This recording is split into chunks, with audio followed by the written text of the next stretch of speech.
ရောက်သွားပြီကြပါပြီခုကတော့မနေ့ပိုင်း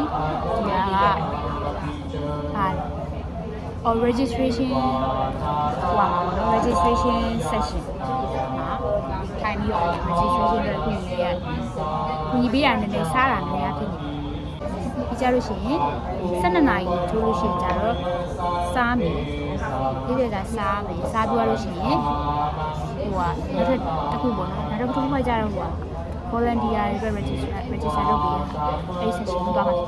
လုပ်ပေးတော့ညာဒီဘက်မှာတရားအရင်ဆက်တက်တယ်ဟုတ်တရား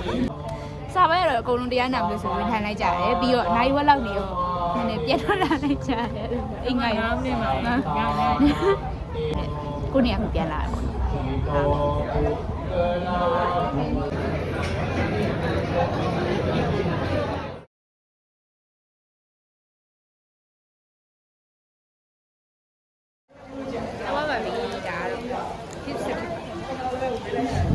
ပြီးတော့ပါပြန်တော့မှာသူများတွေကအခုမှစားကြကျမတို့စားပြီးသွားပြီ Pass ready. Okay.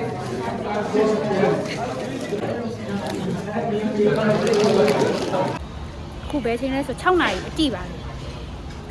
ခုပြောဘာမှစားနေတယ်ဒီဟုတ်တယ်ဟုတ်တယ်အရင်ကောင်းတယ်ဘာလို့ဟိုဒီဘက်ကအလင်းရောင်လေးလှနိုင်တယ်ပူကောင်းတယ်ခဏချက်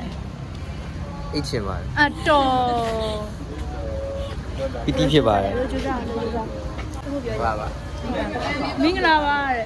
ခလေးရဟမ်ဟောတော့မောပဲမဲ့ပြောပါရောအေးလို့ကြိုးစားရဲ့ president ဖြစ်ပါတယ်